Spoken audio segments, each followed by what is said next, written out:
Buenas tardes, bienvenidos a Encuentros en el Pony Pisador. Hoy contamos con Eduardo Segura, una entrevista que me hace muchísima ilusión, ya hace muchos años que lo sigo y estaba deseando tener una charlita con él. Bueno, no creo que sea muy necesario presentarlo, ya sabemos que es licenciado en Historia, especializado en Historia Moderna, filólogo, traductor de algunas de las obras de Tolkien y de algunos de los mayores expertos mundiales como John Garth. No voy a contar todo el currículum porque solo tengo 15 minutos y si me pongo con el currículum se me van los 15 minutos y no acabo tampoco. Así que, bueno, actualmente, si no me equivoco, Eduardo, estás dando clase de literatura inglesa y norteamericana en la Universidad de Granada. Así es. Y ya digo, vamos a empezar a hacerte unas preguntitas, sobre todo para conocerte mejor, lógicamente en tu faceta relacionada con Tolkien. Primero, que yo sé que te lo habrán preguntado ya un millón de veces, de entre todos los autores que has estudiado por filología inglesa, ¿por qué te interesaste por Tolkien? Y es a quien más le dedicas el tiempo, supongo. Bueno, yo creo que es una cuestión más bien, o sea, yo llegué a la filología inglesa desde Tolkien. No fue una elección a posteriori a partir del estudio de la filología o de la literatura inglesa, ¿no? O en lengua inglesa. Para mí el encuentro con Tolkien fue algo repentino e inesperado a los cerca de, vamos, no había cumplido 15 años aún, en el verano de 1982. Y yo creo, vamos, yo lo leí en una traducción al español, con lo cual, digamos que el sendero para descubrirlo luego en la lengua original fue muy posterior, lo inicié muchos años después. En aquel momento yo creo que lo que ocurrió fue que mi sensación era que Tolkien había escrito algo que de alguna manera me parecía la historia de mi vida, o al menos el modo en que yo percibía las aguas profundas bajo las cuales se mueve lo que de verdad importa en nuestras vidas, ¿no?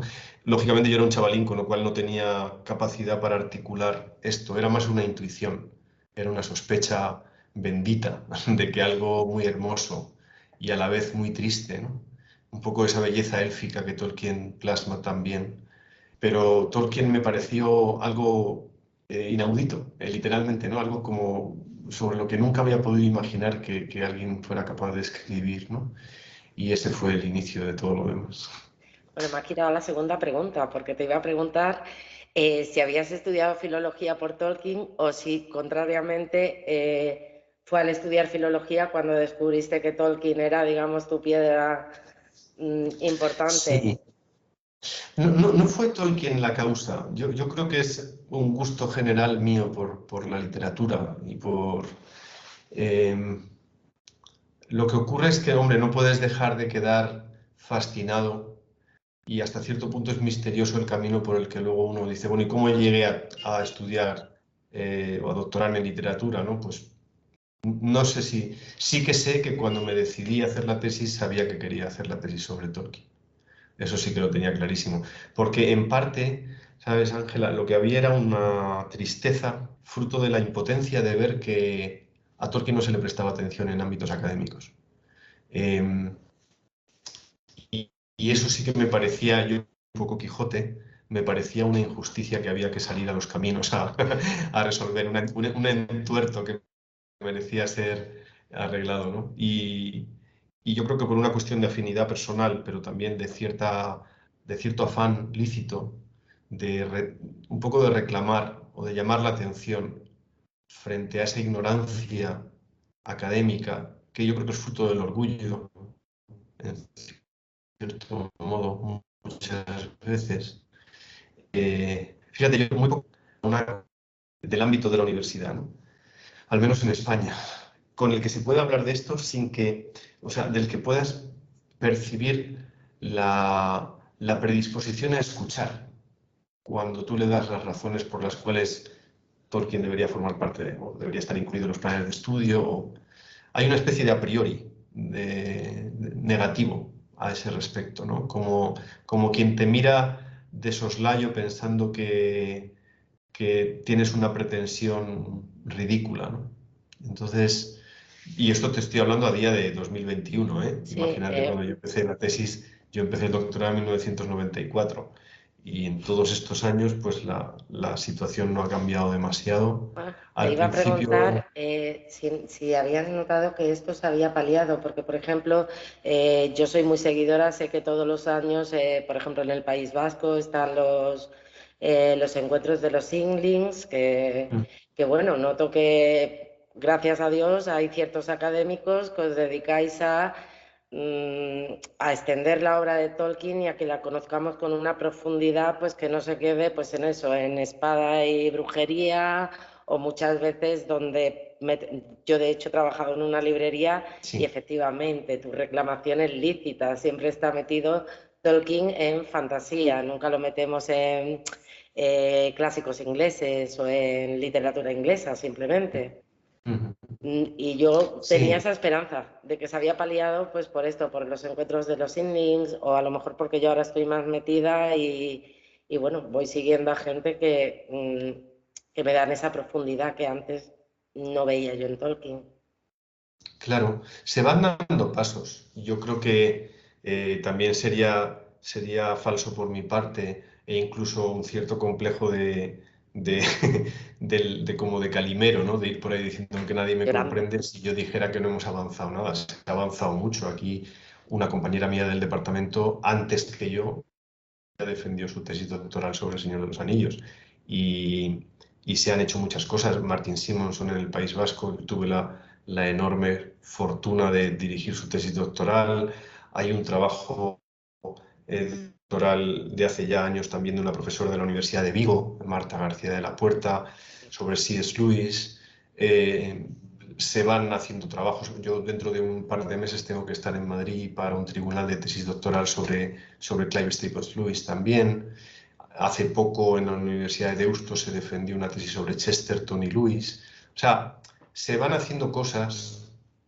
El problema, en el ámbito esto ha desaparecido. O sea, hay mucho trabajo académico de mucha altura, tanto en Inglaterra como también aquí en Europa, en Alemania. Y luego en Estados Unidos y en Canadá también hay, desde hace ya muchos años, una tradición de estudios con grandes especialistas de renombre y con publicaciones reconocidas en ámbitos académicos de primer nivel. Yo me ciño a lo que conozco más, ¿no? Que es España. Aquí sigue costando mucho en las facultades de filología inglesa que parte del temario de una asignatura, por ejemplo, sobre herencia romántica en el siglo XX, preste atención a los Inklings, ¿no? Ni siquiera se le presta atención. Hace 3 años hice la oposición a profesor titular y en el proyecto docente que teníamos que presentar yo elaboré una asignatura que existe ahora en los planes de estudio sobre la herencia del romanticismo en la literatura posterior al siglo XIX y yo incorporé a estos autores, ¿no? Y la actitud del tribunal fue la de cierta perplejidad, ¿no? Una perplejidad que me causaba mi perplejidad porque nacía por su parte de un prejuicio, de una cierta Claro. ignorancia. eh, bueno, este es digamos, el ámbito en el que hay que seguir, entre comillas, y con buena intención, peleando para ir dando estos pasos, los que Martin ha ido afianzando en Vitoria, y en esa línea, ¿no? Yo he organizado cursos aquí en la Universidad de Granada, de lo que se llama extensión universitaria.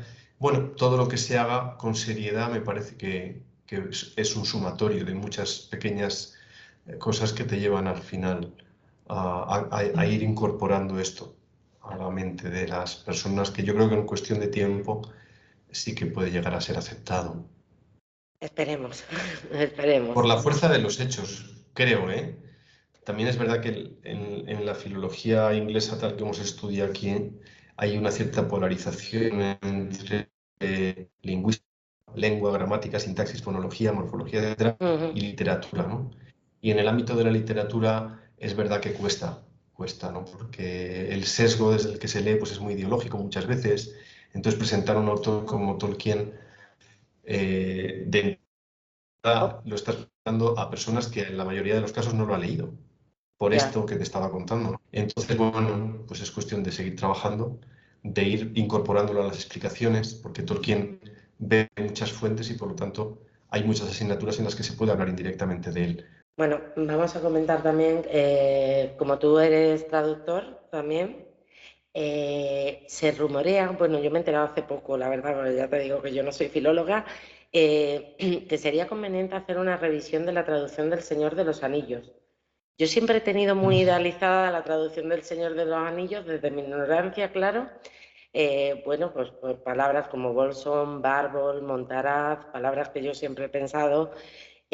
¿Tú crees que sería conveniente hacer esa revisión de la traducción o crees que Porrúa hizo un buen trabajo? Bueno, creo que las dos cosas son verdad. Yo estoy como tú, o sea, a mí gran parte del efecto que causó en mí El Señor de los Anillos procedía de la hermosísima traducción que hizo Paco Porrúa, ¿no? Lo que ocurre es que, aparte de haber algunos errores de traducción, por ejemplo, en el famoso, esto ya se sabe mucho, ¿no? Se ha dicho muchas veces, el famoso verso referido a Trancos, ¿no? No todo lo que es oro reluce, que es la verdadera traducción. Y sin embargo, en el libro, no sé si se ha corregido ya, pero en el libro que yo leí, el primer verso decía, no es oro todo lo que reluce, una confusión con el Tomás de Kempis, ¿no? Que cambia además totalmente el sentido de lo que quiere decir Tolkien respecto Claro, de Aragorn, ¿no? Pero bueno, aparte de eso, los tres ejemplos que tú has puesto me parecen efectivamente una maravilla, igual que todos los apellidos de las familias Hobbit, ¿no? En la comarca. sí. O sea, que Ranger se transforme en Montaraz, que Treebeard sea Bárbol, a mí eso me parecen milagros como traductor, te digo. O sea, yo habría sido incapaz en 100 vidas de adivinar o de tener la intuición de que esas palabras acertaban de pleno en el sentido de lo que Tolkien quería utilizar, ¿no? El problema es que Tolkien es muy difícil de traducir, porque por sus conocimientos casi infinitos de la historia del inglés y su afición a escoger siempre criterios arcaizantes, esa capacidad requiere también una versatilidad enorme en el traductor. Y desde ese punto de vista me parece que la traducción de Porrúa es una obra de arte en sí misma, ¿no?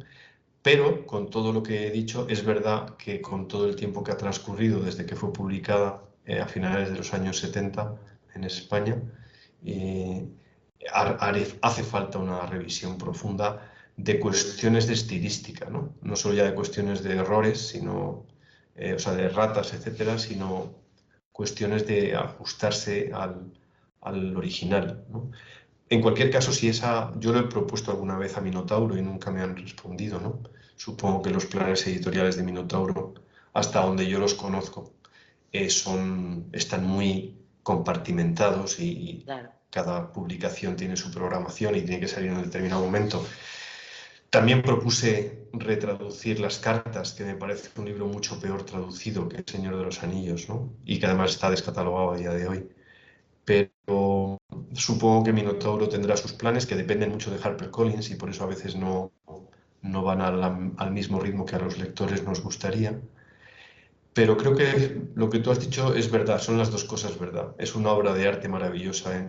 Paco Porrúa era un maestro, fue mi jefe durante unos años allí en Minotauro Muy bien. y era un jefe muy exigente. O sea, los libros que yo traduje para Minotauro eran mirados con lupa y yo aprendí mucho de él, ¿no?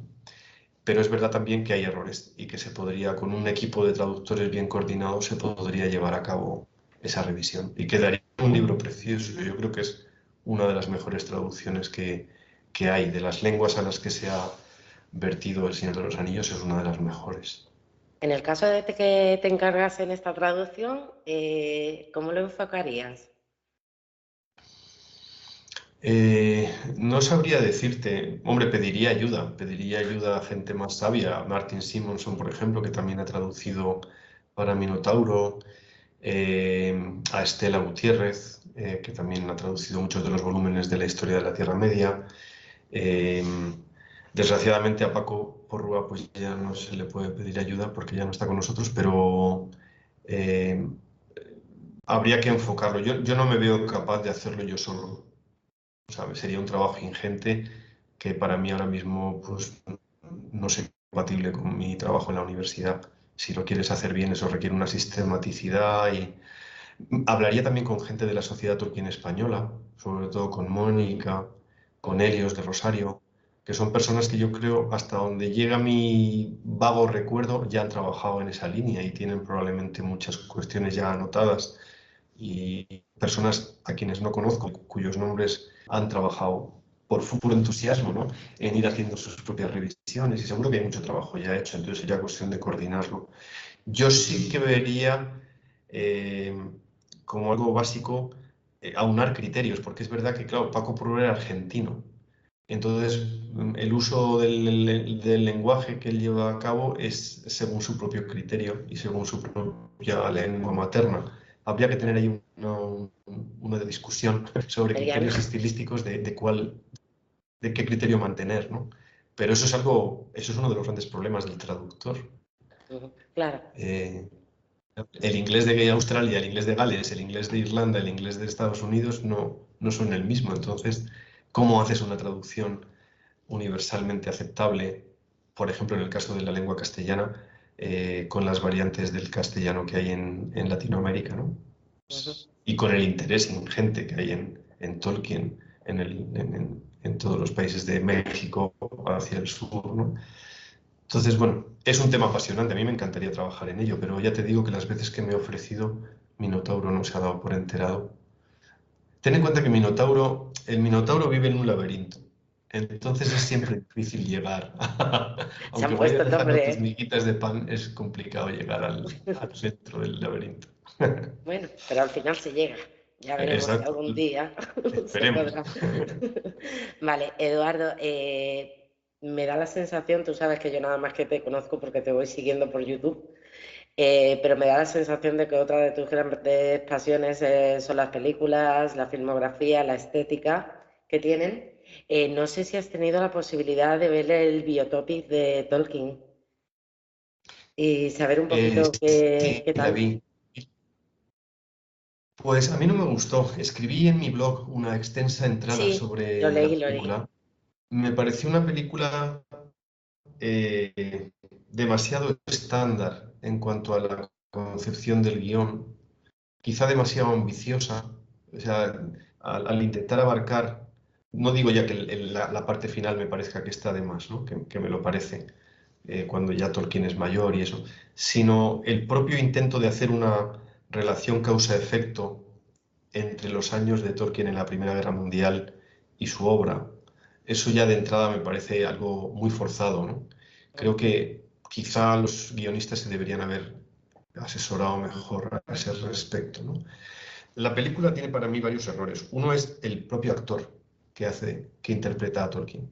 No así la actriz, Lily Collins, me parece que es una persona no solo muy adecuada para el papel, sino que lo hace bien. O sea, le da un contrapunto dramático y humano, muy tierno y muy, no sé, me parece que está bien plasmado, ¿no?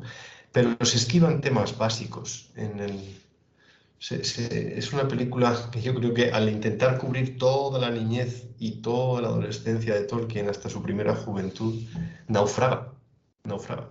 Y en los momentos clave le falta dramatismo. Por ejemplo, una secuencia que podría haber sido maravillosa, que es la conversación entre Tolkien y su profesor Joe Wright en Sí. Oxford, que termina la celebración de los estudiantes, porque Inglaterra ha declarado la guerra a Alemania. Eh, pues podría haber sido un momento mágico del cine, pero creo que al director le falta la capacidad para llevar eso a cabo, para poner en imágenes toda esa tensión, ¿no? Entonces se queda en el efectismo, como cuando el niño Tolkien se levanta y declama de memoria los cuentos de Canterbury o yo qué sé, momentos que dices, bueno, en una peli de los Vengadores queda bien, pero en una historia sobre la vida de Tolkien hay que ser muchísimo más fino, ¿no? No se percibe el amor de Tolkien por el lenguaje. Ujú. Las propias conversaciones entre los cuatro amigos allí en el Tea Club, pues son ramplonas. El personaje de Tolkien es un pazguato, no es atractivo como personalidad, no se ve la profundidad de campo de alguien que es a la vez jocoso. Parece que está enfadado toda la película y que es un tío triste y serio, cuando sabemos que Tolkien era un gamberro en sus años universitarios, ¿no? Y que era perezoso y que tuvo que vencer esa pereza y que por su romanticismo tuvo que hacer muchísimos esfuerzos para poder obtener la beca que le permitiese seguir estudiando en Oxford, ¿no? No sé, hay muchas cosas que están publicadas en las biografías que en la película se convierten en más difícil todavía, como le pasa a veces a Peter Jackson en las adaptaciones de Tolkien, ¿no? Que en lugar de seguir el texto, que es la guía más obvia, hacen una cabriola en el aire para acabar espatarrados en el suelo sin haber acertado, ¿no? Así que me pareció, ya te digo, algo fallido, muy fallido. Sin embargo, yo recuerdo en esos años que se estaba haciendo este biopic de Tolkien, que se estaba rodando otra película sobre Tolkien en las trincheras. Y no sé en qué quedó esa producción. Ni Recuerdo haber sabía. visto hasta fotografías del rodaje. Y el actor que interpretaba a Tolkien tenía una pinta fenomenal. O sea, con su bigote, como llevaba Tolkien el bigote cuando era teniente de comunicaciones. Pero no sé en qué quedó el proyecto. No, no sé si se llevó a culminar o qué ocurrió. Así que sería interesante. Lo Creo que una desconocía. película, claro, una Ujú. película al estilo de Senderos de Gloria, Sí, eh, pero desde la óptica de Ernest Jinger en Tempestades de Acero o de Tolkien, siguiendo el libro de John Garth de Tolkien y la Gran Guerra, ujú, podría ser algo muy, muy hermoso, porque creo que la Gran Guerra sigue siendo una fuente enorme de inspiración. O sea, ahí hay muchísima historia, o sea, creo que hay muchísimo, porque fue un momento límite. Más, yo creo que desde el punto de vista antropológico, probablemente incluso más terrible que la Segunda Guerra Mundial. Porque a la Primera Guerra Mundial la humanidad llegó con una cierta inocencia todavía, heredera de los últimos, digamos, estertores del siglo XIX, ¿no? Del romanticismo, de la época victoriana. Esto que Spielberg hizo también en Caballo de Guerra, ¿no? De mostrar la carga de los ingleses yendo al encuentro de las ametralladoras con el sable y claro. a caballo, ¿no? Con esta especie de visión todavía inocente y, y terrible, ¿no? De lo que... Entonces, llevar eso, trasladar eso, ese dramatismo, ahí hay un tema que probablemente requeriría directores de cine que a día de hoy no tenemos. Creo que ese es el problema, que tenemos directores, bueno, hay como siempre excepciones, lógicamente, ¿no? Pero esas excepciones no están interesadas en este tipo de cosas. Ujú. Y me temo que Clint Eastwood ya es demasiado mayor para afrontar algo así, es estadounidense, y estaría bien un director europeo que tuviera una mano y una, no lo sé, Ujú. hacer una película menor, pero bien hecha sería... creo que la vida de Tolkien es muy cinematográfica, en sus diversos tramos, ¿no? Se podría La verdad que sí. Yo incluso no convertir en sé, una serie. O sea, sería simplemente algo muy la bueno. biografía de Carpenter, te la vas leyendo y es verdad que es una vida muy, aparte de que te enriquece a ti como persona, Así es. Ujú. vamos, es muy interesante de leer. Yo dos, tres veces lo habré leído y te va sacando mucho jugo para tu propia forma de vivir la vida. Así es. Y Así a cada es. uno, claro, sus Y las intereses, propias, pero fíjate, las propias contradicciones, el hecho mismo de que Tolkien, frente a la imagen que uno puede construirse de él, ¿no? Como alguien que tuvo una vida, digamos, estable y pues no, como cualquier ser humano, pues tuvo sus luces y sus sombras y tuvo sus abismos y sus redenciones. Y eso siempre es, creo, muy hermoso, ¿no? Muy digno de... Pero bueno, ya digo, yo desgraciadamente no tengo dinero para producir esa película, con lo cual ah, pues no. me tengo que aguantar a ver si lo hace Si otro. nos toca la lotería de Navidad, Eduardo, hacemos un Entonces, tándem y hacemos algo entre todos. de Mira, hecho, de dime, hecho, que si tuviera dinero, una cosa que me gustaría hacer es un documental de Tolkien en las trincheras. E irme al frente irme al asome. Somme, irme a donde él luchó para hacer allí, in situ, un documental sobre Tolkien y la Gran Guerra. Pero Lo bueno, ya mismo digo, que ha no me ha hecho tocado Peter Jackson con los Beatles, pero lo haríamos en plan algo bien así, con Tolkien y Some.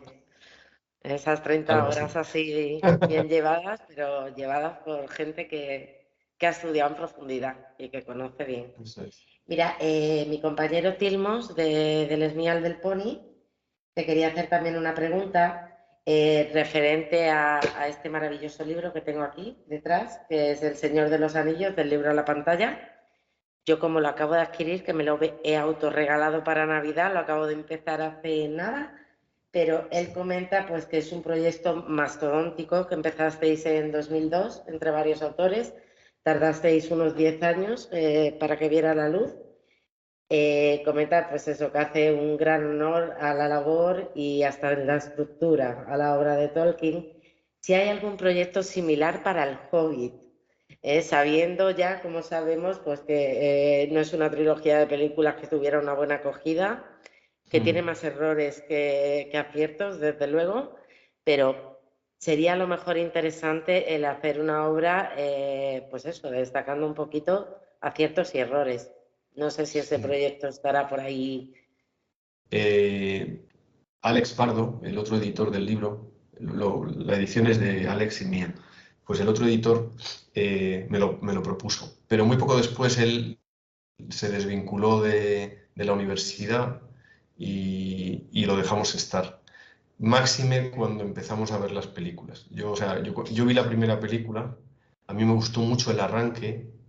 Peter Jackson es muy bueno poniendo en marcha las historias, creo que eso es innegable. No hay más que ver el inicio de la Comunidad del Anillo, de las dos torres y del Retorno del Rey, es muy bueno. Pero en el momento en que Bilbo se marcha gritando que se va a una aventura, a partir de ahí la película para mí empieza a naufragar por todas partes. Tampoco quiero decir que me parezca que todo se salva en lo que ocurre en Bolsón Cerrado, ¿no? Con los enanos, pero es verdad que todo ese tramo está muy bien, en general es bastante bueno, ¿no? Y si se hubiera sido el estándar de la trilogía, creo que habría salido una película extraordinaria. La película creo que naufraga porque Peter Jackson no tenía intención de dirigirla.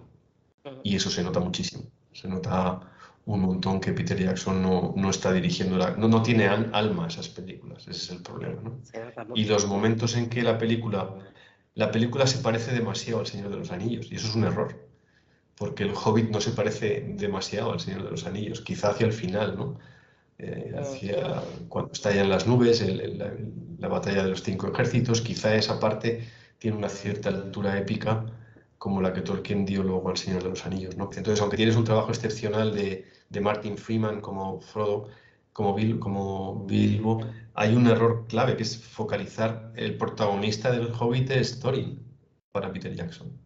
Entonces, al focalizar todo respecto de la ambición y la codicia, la historia se va, la historia se va. Y a mí no me gustó. Ya sin entrar en que Legolas no pinta nada, la elfa esta, la historia de amor, todas esas chorradas que me parecen estupideces que no merecen ni siquiera un comentario, ¿no? Pero si te centras en lo puramente cinematográfico, la película llega a un momento en que es inverosímil y hasta aburrida. O sea, llega un momento en que es repetición de repetición de imágenes, de apostar más por la cantidad que por la calidad, de un exceso que no aporta nada en términos dramáticos. Y bueno, ya te digo, no sé entonces desde el punto de vista si merecería la pena el esfuerzo enorme, créeme, que requiere un libro como ese, no solo porque tenga tantísimas páginas, sino porque requiere coordinar el trabajo de varias personas, ¿no? Que unos especialistas en el guión, otros en cuestiones de producción, etcétera. Y yo ahora mismo no puedo, por lo menos. No sé si los que fueron coautores conmigo podrían, yo ahora mismo no podría afrontar ese reto porque tengo otros y me interesan más. Es lo que iba a decir, y te Sí. despierta más interés probablemente. Claro, claro, Normal. preferiría puesto a escribir sobre cuestiones de cine, no lo sé. Creo, ¿sabes lo que pasa? Que yo creo que a Peter Jackson se le ha prestado demasiada atención. Esto es una opinión muy personal, pero a mí me duele que Peter Jackson tenga un Oscar como mejor director y que directores mucho mejores que él no lo tengan. Y que a día de hoy determinados directores sean incontestables en Hollywood. O sea, tú dices una palabra contra Tarantino o intentas matizar el trabajo de Guillermo del Toro o de otros directores y la gente directamente va por ti. Y lo digo en serio, quiero decir, a mí me ha supuesto discusiones en foros académicos o en conferencias poner en tela de juicio la calidad cinematográfica de este tipo de personas que yo no sé por qué son, son tan influyentes, ¿no? Y creo que hacen un tipo de cine bastante ramplón. O sea, si Quentin Tarantino o Guillermo del Toro son genios de la cinematografía, es que no sé dónde poner a Alfred Hitchcock o a Orson Welles. O sea, es que me falta cielo. O al propio Chaplin, directores que jamás en la vida recibieron un Oscar, ¿no? Y hay más, ¿eh? La lista es muy sangrante, la lista de grandes directores, pero ha ocurrido lo de siempre, que es el problema de los puntos de referencia. Eh, Peter Jackson se medía, quiero decir que, aunque mira, El Retorno del Rey competía contra Master and Commander, y a mí me parece Master and Commander una película muchísimo mejor dirigida que El Retorno del Rey, y Peter Weir es un director muchísimo mejor que Peter Jackson, vamos, le da mil vueltas. Sí. Pero pues eso, ese año tocaba ajustar cuentas con la trilogía y al Retorno del Rey se le dieron los Oscars que no merecía por un trabajo conjunto de 3 películas, ¿no? Y se cometieron injusticias esa noche enormes contra Master and Commander, que es una película que, Es que es una sinceramente, obra con el maestra. paso del tiempo, la espero que se pondere como la obra grandiosa que es en muchos sentidos, ¿no? Pero claro, si te mides contra... O sea, yo recuerdo años en los que para mejor actriz competía Grace Kelly contra Ava Gardner, contra Katharine Hepburn, contra, no sé, contra Ingrid Bergman. O sea, era como, no sé, era como el Dream Team. Y al final ganaba una de las 5 maravillosas, porque con los actores igual, con los directores igual. Ahora, Shakespeare in Love tiene 6 Oscars. Y, y, pues lo siento mucho, pero no, o sea, claro, ¿contra quién competía ese año? Pues no lo sé, pero tampoco me interesa demasiado saberlo, porque No, porque si esa Hollywood, fue la que se llevó los Oscars, hace ya las años otras no que quiero ya. Hollywood, claro, creo que seguimos mirando a Hollywood con una expectativa y con una expectación que ya hace tiempo que Hollywood mismo dejó de merecer. A veces da la impresión de que hasta voluntariamente, ¿no? Son, han tomado esa decisión de hacer cine a su imagen y semejanza y como saben que vamos a seguir viéndolo en el resto del mundo, pues siguen haciendo dinero, ¿no? Pero la calidad cinematográfica deja muchísimo que desear. Bueno, pues vamos a por la última pregunta, que esta pregunta se la hacemos a todos los invitados que tenemos en los encuentros en el Pony, que es de todas las cosas que tienes tú, Eduardo, de Tolkien, la que más valoras o la que te toca el corazón de alguna manera porque es especial para ti. No sé, ¿Te refieres libros de Tolkien? libros o no sé, o a lo mejor alguna miniatura, cualquier cosa Ah, de Tolkien que a ti, por lo que sea, le tengas un cariño especial.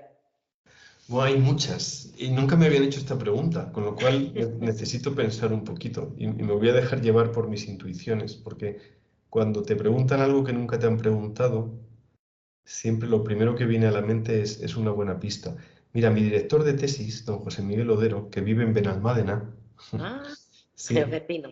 sí, efectivamente, me regaló hace unos años una figura de Frodo de porcelana, del Frodo eh, una imitación del Frodo de la película de Ralph Bakshi.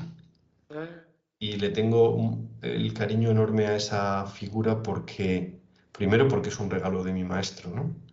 Y luego porque ese Frodo a mí me gusta mucho. El diseño de ese personaje en la película de dibujos animados me parece muy, muy acertado, ¿no? Luego le tengo mucho cariño a un Gandalf honorífico que me regaló la Sociedad Tolkien Española como reconocimiento a mi trabajo, que además fue algo que yo no pude recibir porque no me fue posible viajar a esa Estelcon. Lo recogió por mí Paco Soliva, Lorin Lord, y le tengo muchísimo cariño por todo, ¿no? Por la deferencia y el aprecio de la sociedad Tolkien, y luego porque es una figura muy, muy bonita, la tengo en mi estudio coronando casi mis libros, ¿no? Y luego de los libros de Tolkien, eh, a mí siempre me han fascinado las baladas de Beleriand. O sea, la historia de Beren y Lúthien y la historia de Turin Turambar, en cualquiera de sus formas, es lo que más me conmueve de la obra de Tolkien. Pero con diferencia, además. O sea, de hecho, yo recuerdo la impresión que me causó a mí el Silmarillion la primera vez que lo leí. Yo leí primero El Señor de los Anillos, luego el Silmarillion y años después, un poco después, el Hobbit. A mí el Silmarillion si ya el Señor de los Anillos me había dejado tuerto, el Silmarillion me dejó noqueado. Me pareció un libro con una belleza, otro ejemplo de traducción maravillosa. A eso es Sí, algo que voy, ¿no? Un libro realmente milagroso, tan poético, tan profundamente nostálgico y a la vez tan semejante a nuestro modo de experimentar la belleza en el mundo que llamamos real, ¿no? Y por lo tanto esas historias que forman parte del Silmarillion, poder leerlas después en versiones distintas, ir ujú, pudiendo ver cómo Tolkien las fue rehaciendo y alterando, eh, pues sí, para mí es lo más bello, ¿no? También La caída de Arturo, la historia de Kullervo, libros que se han ido publicando en los últimos 10 años, me llegan muchísimo porque creo que tienen que ver con lo que Tolkien eh, tuvo en su corazón durante toda su vida, que es la sensación de que vivir es perder, ¿no? Que la vida es encontrar y perder, como le dice Legolas a Gimli al salir de Lorien, ¿no? Que el tiempo, nadie puede vencer al tiempo. Todo este tipo de temas de profunda raigambre antropológica y existencial, eso yo también porque me voy haciendo mayor y cada vez me interesa más y pienso más sobre eso, pues son cuestiones que de algún modo Tolkien me da libros de cabecera para ir pensando desde el arte cuestiones tan cercanas a mí, ¿no? ujú. Así que eso sería. Pues nada, eso ha sido un fallo que yo he cometido. Se me ha olvidado comentar que Eduardo es socio honorífico de la Sociedad Tolkien y tiene su merecido premio Gandalf, como no. Pues nada, agradecerte, no te puedes imaginar el honor que ha sido para mí el tener esta charlita, que me apetecía muchísimo. Y nada, para todos los Tolkien Dili nos vemos en próximos encuentros. Y Eduardo, yo espero que nos veamos prontito.